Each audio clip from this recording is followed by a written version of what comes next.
Hey, what's up, guys? It's Apollo Uchiha here, back with the next part of What If Naruto and Konoha 12 watch their future. So, if you haven't, please leave a like and subscribe to my channel. And as you have guys guessed, I have already uploaded the next part of What If Naruto, a flower in time.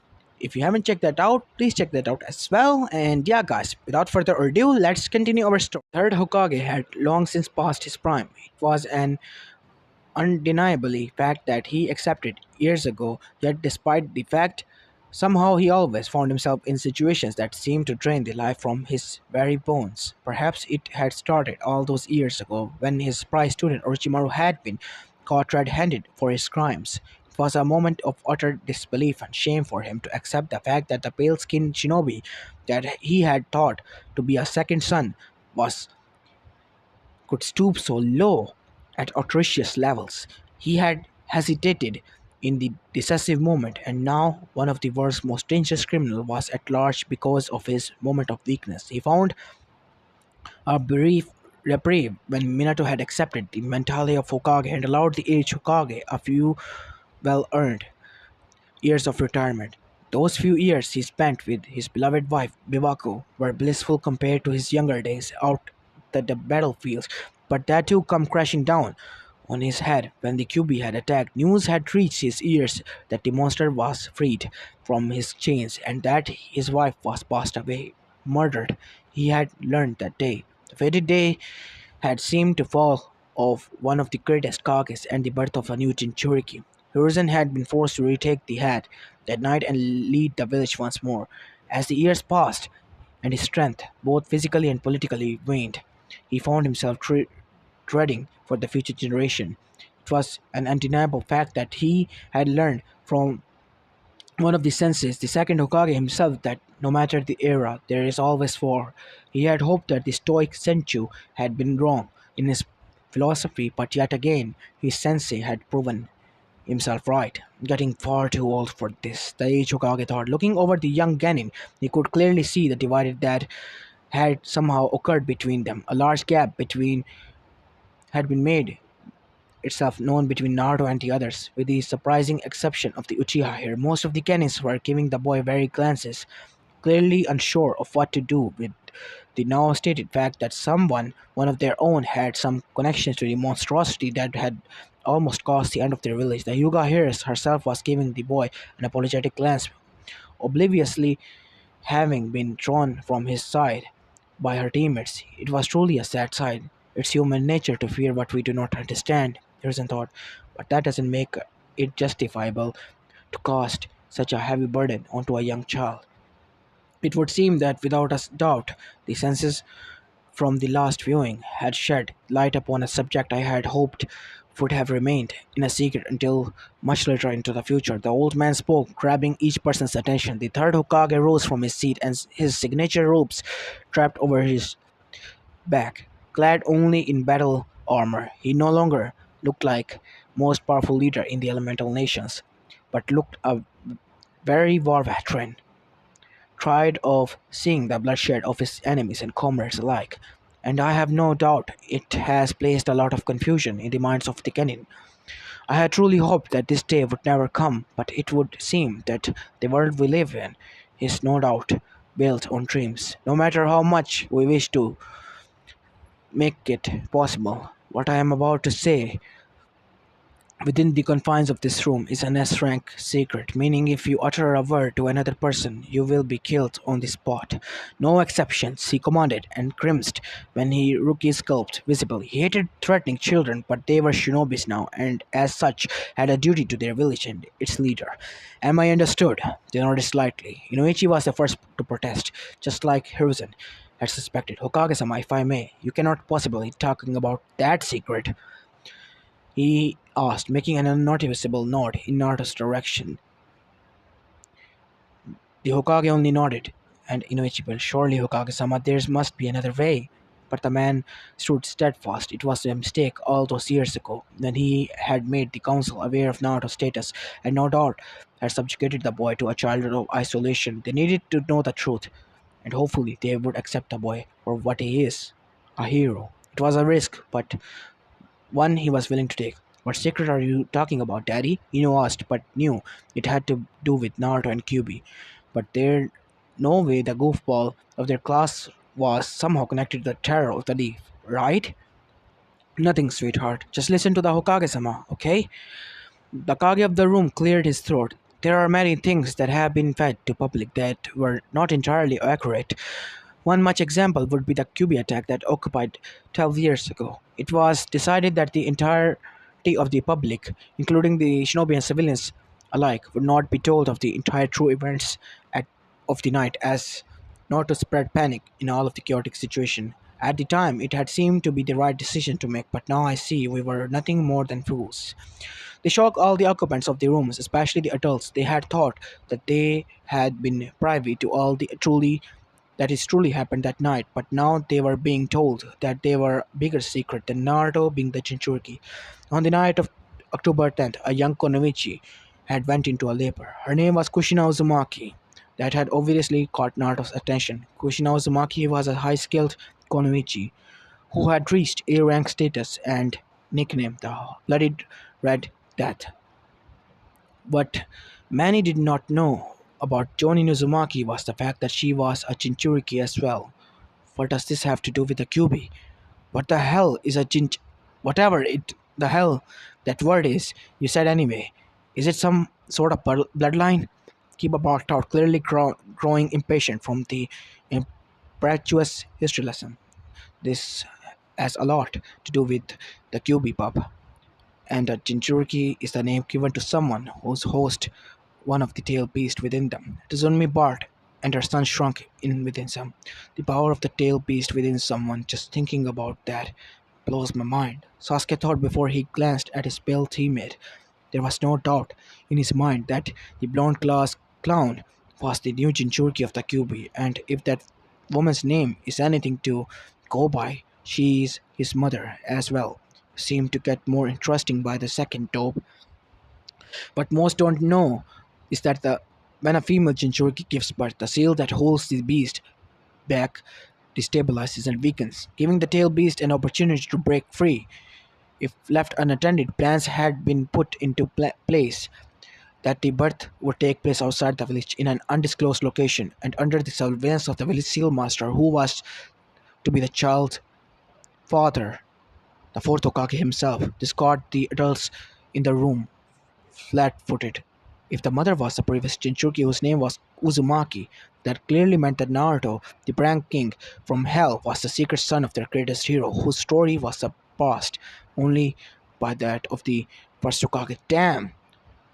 Talk about shocker, Gigi. All this time, she knew. His voice was small, that it sounded like a wounded animal, but the Hokage clear heard his question and couldn't hide the flash of guilt and stab of pain in his words. His words brought confused glances from the genin and pitying from the adults. They no doubt knew what was going on and could only look sadly onwards to the boy, feeling finally learned the truth of what had happened that night. He had born. Naruto, please, the elders asked, but was cut off when Naruto was clear. I trusted you. Every time I would ask you if you had known them, and you told me. I trusted you, damn it, and you lied to me. He raised at the man he considered his grandfather. Was everything else the man told him was a lie as well?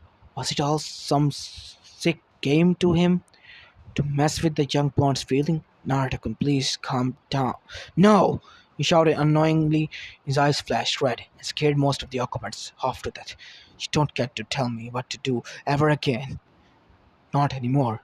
His rant would have continued if not for the hand that caught his wrist, spinning on his heel to comfort the bastard that dared touch him. He was greeted with the stoic visage of the bastard. Sasuke, let go, he commanded. His voice had dropped flat, but the edges were sharper than the wind blade. Whether it was foolish or not, the Uchiha refused, forcing the Uzumaki to lock eyes with the Onyx bear. Naruto wasn't sure what had calmed his nerves, but the next thing he knew, he was sitting calmly beside his teammates. Surely their seats was still isolated from the rest of the others, but they didn't care. There was silent contentment they felt in each other's presence, like brothers.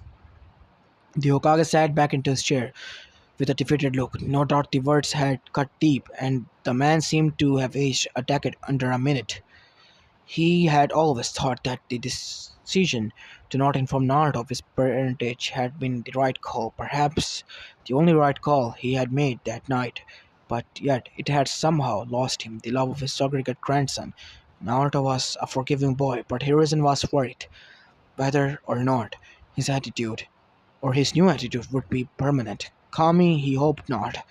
It was bad enough that his own son had barely stand to be in his presence on the worst of his days, and if it went on like this, sooner or later, even Konohamaru might end up leaving the man. No, those were bad thoughts he'd rather not have. Like I was saying before, many things that were released to the public were either half lies or completely incorrect. He droned on the tone of now woefully different than before. The first you can guess is that the QB was not killed. If it wasn't killed, then what happened to it? Sakura asked. While the inner Sakura thought, I have a pretty good idea where this is going. I did not like it one bit. The QB is not a living organic creature, but rather a massive sentient construct of malevolent chakra. The Hokage began to explain. We have no idea the QB can be killed, but we are sure that if that were possible, then it would no doubt reform somewhere else. The only guarantee who had to stop the attack was to seal it away. Since silence settled into everyone, it was finally out. It was without doubt that the Genin had understood the Hokage's implications. Seal it away? Into what? Kiba muttered. Maybe not all of them. Into Naruto. The QB was sealed into Naruto.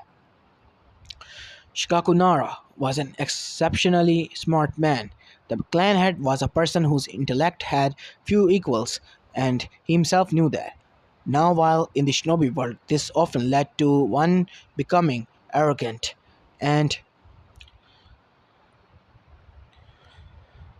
a feeling of invincibility. The Jonin commander of the Leaf Shinobi Corps was nothing of that sort.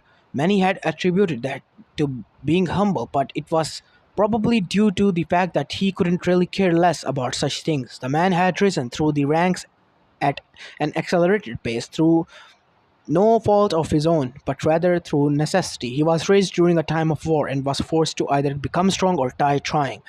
And if there were anything that he had learned from his numerous years on the battlefield was that having trust in your comrades was absolutely necessary. It was a common principle that was driven in his head. The comrades and teamwork was the bread and butter of Konoha's foundation, and right now the divide between the kids was absolutely sickening in his eyes. It'll only get worse before it gets better. He thought with a inward sigh. Honestly, he respected Minato as a Hokage, and one of the few men to have bested him in shogi, but there were days he had to wonder if the blonde-haired Kage had left his brain on stun. Surely the man had to have realized the political and psychological backlash the knowledge of who the Cubic Jinchuriki was would have, but had the village and the toll it would have played in the younger vessel's life. Now his best friend's secret child was forced to live a life of loneliness and rejection while he could not stop at nothing. He could do nothing. Well, not anymore at least. With an over exaggerated yawn and a forced kick to the back of his chair, he forced his son out of his seat and onto the ceiling matrix. He smiled at his son crumbling as he strained his jacket and dusted off his pant. Well, will ya look at that? Shikamaru wants to go next. The scared Jonin drawled. When his son tried to protest, Shikaku sent him a glare that looked only more menacing when he coupled with his battle scars. The argument quickly died on his lips. Hiroshino merely raised a brow at the interactions, but said nothing against it. The Nara Genin walked slowly over to the ceiling matrix as though it was the plunge. He wasn't sure what he would see in the future, and honestly, it both terrified and intrigued him. He had woken up this morning expecting to today meeting would have nothing some sort of standard orientation into the life of a shinobi, yet in the span of a few hours his whole life had been flipped upside down. His sensei had died before he could have met his own daughter, and the fact that his death had such a massive impact on the team showed that the man was somehow Shikamaru had come to trust and rely on. Not only that, but the top of the class and the guy Shikamaru barely paid attention to unless he was talking about a way to sneak out of the class was apparently the vessel of the horror of the leap. Shit like that could really mess with your perception of things. Shikamaru would have liked to have said that. The information didn't change things, but he himself knew that was not true. After today, he would probably never look at Naruto the same way again. This was not to say that Shikamaru hated the blonde. That would just be stupid in his eyes. No, Shikamaru, however, was very in his presence now. He knew that the fourth Hokage was considered a prodigy, not an equal, but he couldn't stop the image of the fear that trickled into his mind whenever he saw those whiskers on his classmate's cheeks and finally knew what they meant. Yet at the same time, he had seen that he had gone on to become Naruto's advisor. That surely indicated that future him had have known about Naruto's tenet, yet accepted the blonde as he is. Was Naruto not as dangerous as the village had set him out to be, or was it the future Shikamaru had no knowledge of the QB ceiling? The latter seemed the least likely, but was still a possibility. Just thinking about it made him want to bang his head against the wall in frustration. There was too many factors to consider in such a short time, and he honestly didn't know what to think. Like he had said before, shit like that could truly mess with your perceptions of things. Alright, Shikamaru, you already know what to do. Just go ahead. Shikamaru thins his lips at the line the words had said. The absolute dread in his enunciation sent shivers down the young's spine, and he felt pity towards the aged leader. He had never looked too closely at Naruto's situation, which was something he was regretting now, but he, along with everyone else in the village, knew of the man's possessive relationship with Naruto, and Shikamaru could only imagine the hurt the man must be feeling at Naruto's careless words. It wasn't his problem, though. After all, it was a well-known fact that everything concerning Naruto was too troublesome to deal with. He nodded as he flooded the chakra into his seal, satisfied with the blue glow that it gave off. Now he was back. He had to sit back and watch. On the screen, the older Nara walked at a sedative pace as he maneuvered through the bustling crowd of the busy streets of Konoha. The advisor of the seventh Hokage had resigned look on his face that was not uncommon for him. Some of the villagers concluded it was the result of having to deal with Naruto's antics every day. He had both hands in his pockets and his lips slowly turned into a frown. Back with the crowd. Hey Shikamaru, what's bugging ya? Kiba asked.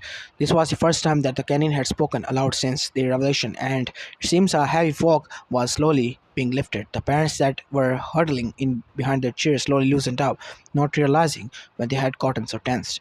It would take a while, but the room was slowly returning back to some semblance of normalcy. Again, how should I know? Shikamaru retorted. It's not like I know what's going on in this scene. Oh, right, I forgot. Back with the scene. He suddenly stopped, his head tilted upwards, and his eyes frowned in thought. Like an electric shock had ran through his system. His left hand spasmed, and his right eyebrow twitched. His Uzumaki senses were tingling. Uzumaki senses is something he had developed over the years due to excess amount of exposure he had to certain members of the slowly reforming Uzumaki clan. Cough Naruto. Cough. In simple terms, it was his body ways of telling him that a massive amount of stupidity was about to head his way due to an Uzumaki. And seeing that he was in the middle of his lunch break, he had no intentions of getting involved this time. Yet, as soon as he was about to take off on the direction of his clan compound, a blur of shocking blonde hair zoomed past, sending him spinning like a zig. Second later, a second black and red blur shot past with a feminine shout of "I'm sorry" as she sped out in pursuit that sent him stumbling on his buttocks. Back with the audience, Shikamaru blushed as his mother snickered at his predicament, with Ino following her example. The two women, who Shikamaru mentally dubbed as the most troublesome of them all, caused a domino effect as most of the occupants joined in, all except Naruto and Sasuke. Back with the screen, he growled in anger as he slowly stood up and dusted off his pants. He had immediately recognized these two, Boruto and Sarada. No doubt the two of them were up to something, and if he were to guess, Boruto had probably suggested that they do something that would probably only add to his stressed load, and Sarada had probably tagged along to make sure that he didn't get in too much trouble. Honestly, the two kids were just as troublesome as their fathers were at the age in Shikamaru's opinion, but he decided to put that thought aside as his Uzumaki sense were still tingling. Now that didn't make sense. Bird had just ran by him. So, however, his internal alarms were still blaring. The only logical reason he could think of was that there was another troublesome Uzumaki on the way, and that could only mean oh no. A man jumped from the top of a nearby building and landed in front of him. As the man slowly stood up from his crouch, Shikamaru knew the day had just gone to shit. Back with the audience. If a pin dropped in the room, Ruzen was sure that everyone could have heard it. The room was dead quiet.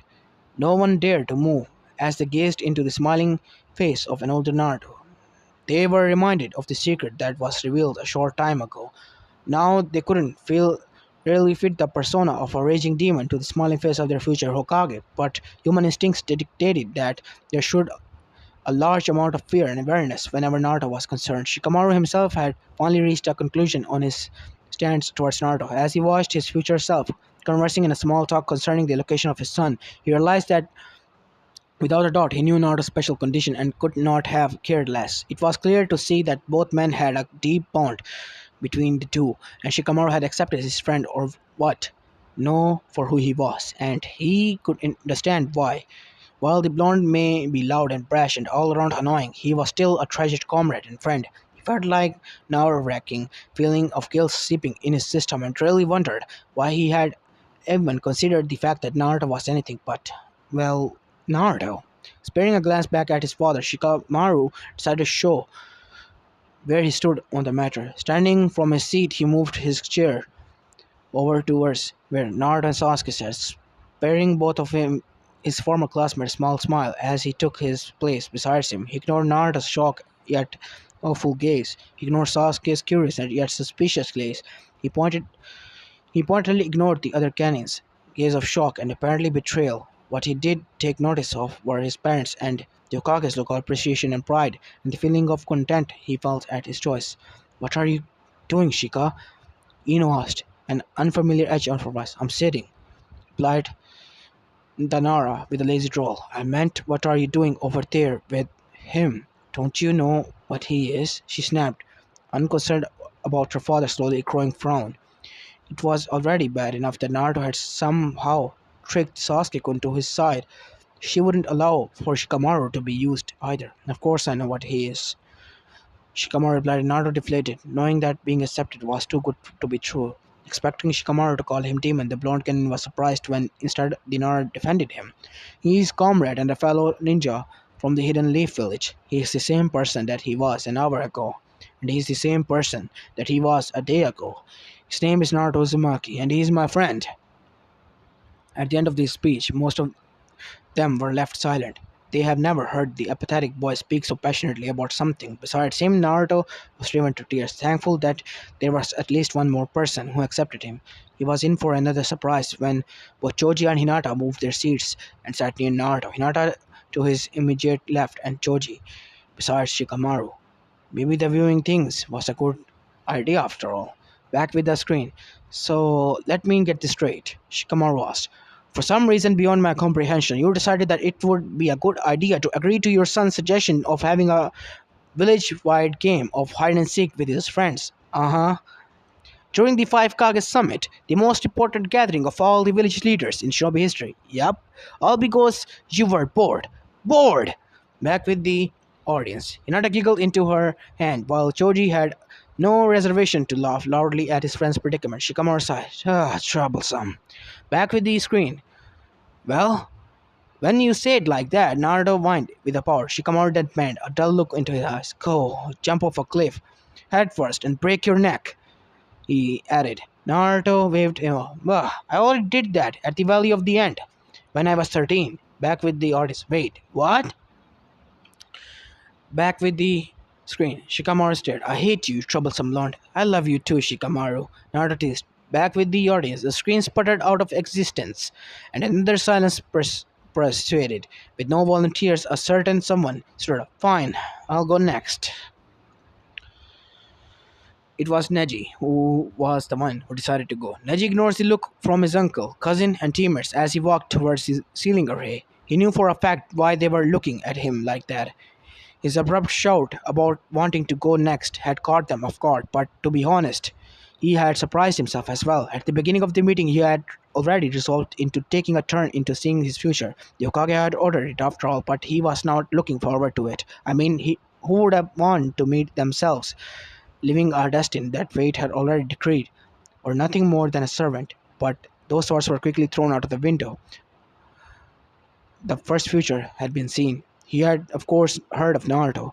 For a brief time, the boy had been in his class when he tried to pass the Genin exam for the second time and had failed. For what Neji had gathered, he had only passed this year on a technicality and was the year's third class. Simply put, he was destined to be failure. Yet the boy had grown to become the village seventh Hokage and was extremely powerful, possibly even surpassing the first Hokage. An event like that was unpredictable and shouldn't have happened, yet it had.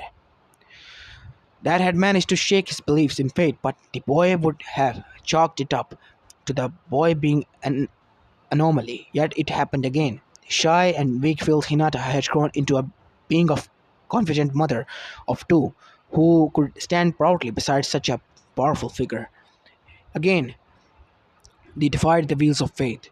With his belief being shaken at his core, Neji felt something he hadn't felt. The death of his father, hope. Maybe, just maybe, there was a chance for him. A chance for what exactly he had no idea. But something, something more. Was he selfish for this thought? For hoping for a life beyond the grip of the Yuga clans? For a family to call his own? All he wanted was to live a long and happy life. Fate was cruel mistress. The sail began to glow, a brilliant blue, as the boy pumped chakra into the seal. He took a step back as the kanji of the seal wrapped into a blank screen.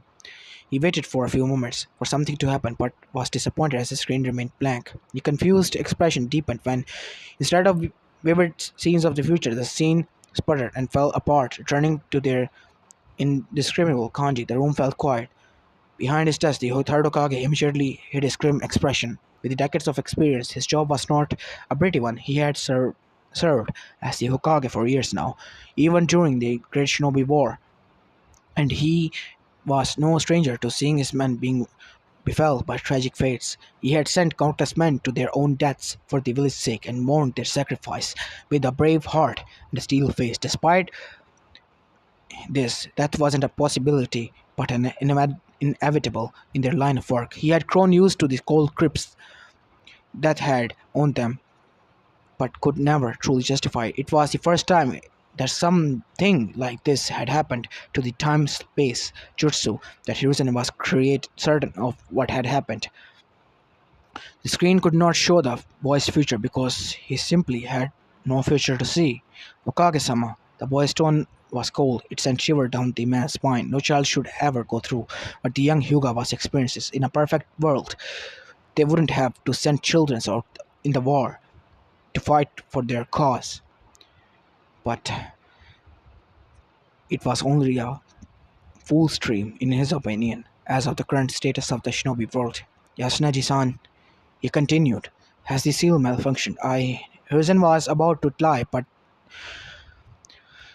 to the boy and say he had no idea what had happened to the seal, but the situation with Naruto had stopped the train of thoughts. He had realized how withholding the truth had served more bad than good. No, Neji-san, the seal had not malfunctioned. I see. However, perhaps a change in formula would perhaps produce different results. The third recommended, and Neji found himself with the decision to speak. Did he want to see what the improvised seal would produce for him? Or was he better know nothing? I would like to give it a try, Hokage-sama, Neji asked with a curt bow, and Sarutobi went to work, switching around a few kanjis for different and completely erasing a few from the formula completely. It had taken a few minutes, but it was finally completed. He motioned for Neji to stand back and channel his chakra. Back with the screen, as a screener, Himawari walked with a slight spring in her step, a bouquet of sunflower in her hands. Behind her, Hinata kept up with her daughter pace easily. The two had just returned from a stop at Naruto's office and were on their way to go about the rest of their duties. Kasan, do you think Neji Oji-san will like this flower? The girl asked. Not a smile. I'm sure he'll love them, sweetheart. Back with the audience. It looks like continuation of Inata's future, Kurenai commented. Back with the screen. The mother and daughter pair walked briskly towards their destination, the midday sun being their only companion. The village passed by in a blur as they made their way to the destination. Soon they turned off into a large plot of land. The grass was vibrant green, and a small walkway could be seen making a network within the area. The reason for this were that many rectangular blocks of stones rising from the ground. Those were headstones which marked graves, the places where the village cemetery was. Back with the audience, Neji had known the fate that had befallen on him, and the screen had failed to show his future for the first time around, but refused to believe it. He didn't want it to be true, but here he was, the proof he needed. Tenten could feel the tears running down her cheeks, yet made no move to clear them. Neji was dead. She didn't know what to say about it. During the academy, she had nursed a crush on a boy, which had simmed down to admiration since becoming his teammate. Despite his flaws and cold interior and exterior to the most, he was one of her precious persons and the main source of normalcy in her world. She didn't know when she had moved, but found herself hugging the boy from behind, her arms clutching at his chest. She felt his shoulder tense at the contact, but he made no emotion to remove himself from his embrace. She buried her head in his shoulders and cried for the loss of her teammate. Neji! Lee wailed for distress was expected. The boy had a river of tears flowing from his round eyes, and his lips were quivering from sadness. Say it not so, my eternal rival. He blurred from the side, slamming into his two teammates as wrapped them in his strongest arms. His tears were pouring even harder and had managed to soak the team members of the team guy. Neji felt the typical bout of irritation to Lee's antics but could not find the strength to stop the excitable boy. Even when he was being drowned in his tears, Neji allowed him to do so, to express his devastation of what was to be happening to the future. He had expected the boy to do so after all. What he didn't expect were the third pair of arms that enveloped him. He only caught the glimpse of her dark hair and lavender eyes that confirmed the identity of the person. Hinata, he exclaimed in a raised stutter. The girl sobbed in response. I don't want you to die on Isama. Neji didn't know how to respond to any of this. There was so much emotions going on that all he could do was stand there while being hugged. He wasn't totally against the idea. Back with the screen, they had arrived at the chosen tombstone and were replacing the old sunflowers with the new. Once that Himawari asked a question that had Hinata reeling for a moment. Kasan, how did Neji-sama die? Hinata stopped for a moment as memory flashed by a whirlwind of nostalgia. I never did tell you how did he die, did I? The girl shook her head in negative. Well, you see, it happened years ago, when I was 16. Your father had just returned to the village after his trading trip, when we heard that the Kazekage was kidnapped. Karaji-san was kidnapped? Back with the audience, the third Okage frowned, which was something the Kurenai noticed. Is something wrong, Okage-sama? The man nodded. The current Kazekage is Rasa. He does have a son named Kara, however. It is most unusual that the boy would grow to take his father's position. Kurenai asked, confused. Why is that, Hokage-sama? A son growing up and inheriting his father's position doesn't seem unusual. Normally, I would agree, but that was if Kara was normal boy to begin with. He trailed off. What does that mean? Ino asked, now interested. Never mind. It's nothing to worry about. Harrison replied, not wanting to tell the girl any more about the bloodthirsty Genin. She had already made her stance against Jinchuriki clear, and he would not cause her to have any preconceptions about the troubled boy of Suna. Yeah, back with the screen. Yes, he was, but your father was able to rescue him. It was then we found out that there was a group of bad people who were targeting your father. You see, sweetheart, your father holds a very special type of power in his tummy, and those bad people wanted to capture him so they could take it away from him. Back with the audience, the symbolism wasn't lost on anyone, and Naruto felt exposed when most of the room would take a glance at him. Back with the screen. But that's not fair, the young Uzumaki shouted. I know, sweetheart, but that's what happened. Himawari was confused. She had yet to see how it led to her Neji Oji-sama dying. But Kasan, how did this lead to Neji Oji-sama dying? I was getting to that. You see, there was 8 other persons in the world who have the same special power like your father, and that bad men went around capturing them all, but there were two that they couldn't get. The first was your father, and the other one was his friend, Killer B from Kumo. So when the bad men couldn't capture those two, they decided to ask the Kages to hand them over. The Kages refused to give your father up, and the bad men decided that they would wage war against us. Thus started the Great Four Shinobi War.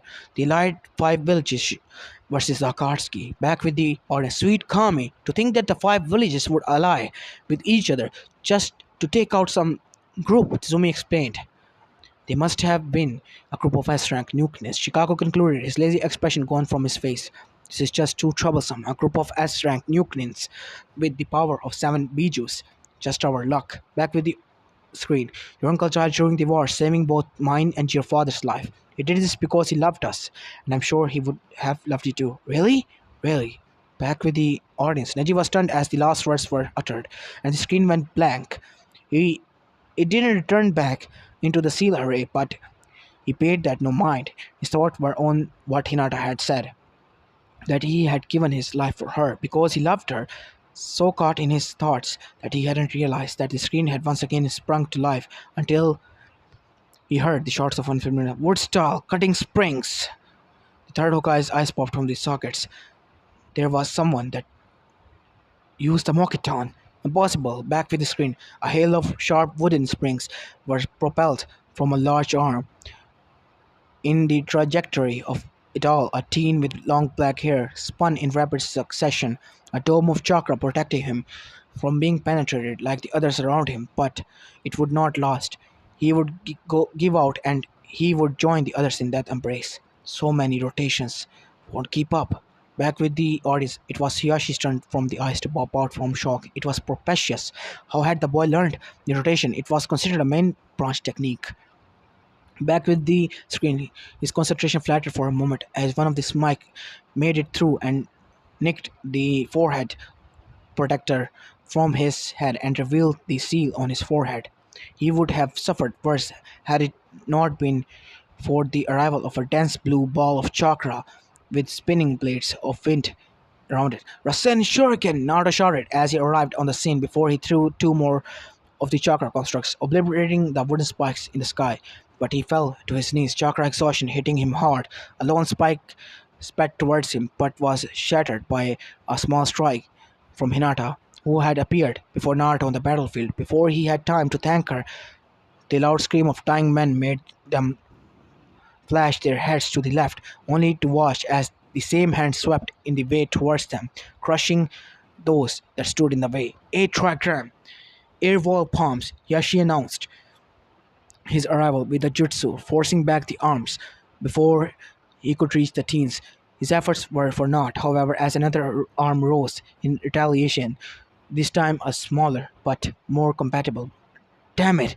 A focused attack, Yashi thought, watching the trajectory, concluding that it was aimed at Naruto. He watched in horror, however, as his own daughter stood over the boy, arm outstretching as a protective barrier. Back with your Hinata! Naruto shouted for the first time, showing the most emotion since the reveal. He turned to the girl who had moved to sit beside him and for the first time recognized the love and devotion she had for him. Hina-chan. Back with the screen. His face paled further when he heard the familiar shout of Byakugan as Neji threw himself in arm's way, resolved to save his cousin and the boy she loved. He would later call it a heat of a moment thing, but Hiyashi swore he saw a fairy aura, shaped like a bird, that shrouded his nephew as he made the ultimate sacrifice. Forgive me, Hiyashi. I let Neji. As the screen was clenched, a sharp intake of breath was Neji's only reaction. Back with the screen. Medical team, where are you? We got a critical injury here. Naruto shouted in pain. Hurry! Neji's body was propped against his Yuga head, resting his shoulder. No, I'm no longer. Neji tried to speak, but his voice was cracking, fading. In front of him, Hinata fell to her knees in silent horror, tears running down Naruto. Hinata-sama is willing to die for you. Naruto choked back, the sob to come, listening reverently to her cousin's last word, as tears ran down to his cheeks. So, you hold more than one life in your hands.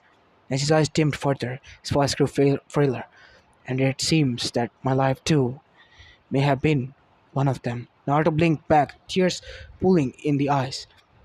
A question on his lips. Why, Neji? Why would you go so far for me? Even giving your life? Neji smiled. It was a smile filled with blood. A small laugh rumbled from his chest. Because you called me a genius. The seal faded. Neji felt relief. He was free.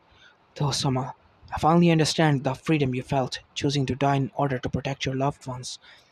His head slipped from Naruto's shoulder. His eyes closed forever. The cage bird flew free once more, and it flew towards the heavens. As this is where I'm going to be leaving this part of, guys. I hope you like this one, and if you do, please leave a like and subscribe to my channel. And this is Apollo Uchiha, and I'm signing out. Peace.